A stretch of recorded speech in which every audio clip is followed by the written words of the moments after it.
राजा नाम का एक लड़का बहुत दिन से सरकारी नौकरी की तैयारी कर रहा था। अंत में उसे स्कूल टीचर की नौकरी लग गई। जिस स्कूल में उसे पढ़ाने जाना था वो शहर से काफी दूर एक गांव में था, इसलिए उसे गांव के आसपास ही किराए पर एक घर लेना पड़ा। लेकिन वो घर भी स्कूल से काफी दूर था। राजा रोज पैदल स्कूल आने जाने लगा। कुछ महीने बाद जब उसके पास अच्छे खासे पैसे जमा हो गए तो उसने उस पैसे से एक बाइक खरीद ली ताकि और उसे पैदल स्कूल न जाना पड़े। राजा जब भी स्कूल जाता और रास्ते में कोई उसे पैदल दिख जाता तो वो उसे अपने बाइक पर लिफ्ट दे देता। स्कूल से वापस आते समय भी राजा वही करता। ऐसा एक भी दिन न हो जिस दिन उसने किसी को अपने बाइक पे बिठाए बिना स्कूल गया हो या फिर वापस अपना घर आया हो।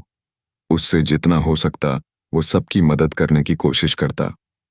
एक दिन जब राजा स्कूल से घर जा रहा था तो उसे एक आदमी रास्ते पर अकेले पैदल चलता दिखा।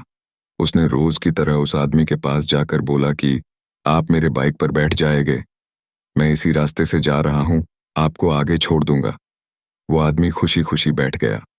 कुछ दूर चलते ही राजा को महसूस हुआ कि उसकी पीठ पर नुकीला सा कुछ चुभ रहा है।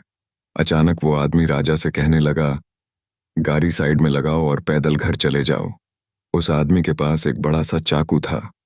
राजा डर गया और गाड़ी रास्ते के साइड में लगा दिया।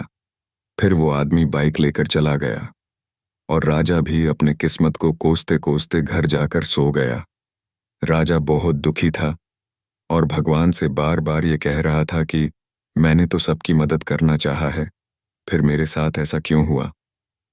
अगले दिन जब वो सोकर उठा तो उसने देखा कि उसकी बाइक घर के बाहर खड़ी है और उस पे एक चिट्ठी भी रखी है। जब उसने चिट्ठी को खोल के पढ़ना शुरू किया तो उसमें लिखा था, मास्टर जी मुझे माफ कर देना, मुझे पता नहीं था आपकी बाइक आसपास के गांव में इतनी पॉपुलर है। जिसने भी मुझे इस बाइक पर देखा उसने ही मुझसे पूछा कि ये तो मास्टर जी की बाइक है, तुझे ये कहाँ से मिला। सबको पता चल गया कि मैंने आपकी बाइक चोरी की है, इसलिए मैं आपको आपका बाइक लौटा रहा हूँ। हो सके तो मुझे माफ कर देना। इस चिट्ठी को पढ़ने के बाद राजा बहुत खुश हुआ और भगवान का धन्यवाद किया। उसे ये विश्वास हो गया कि भगवान हमेशा अच्छे के साथ अच्छा ही करता है।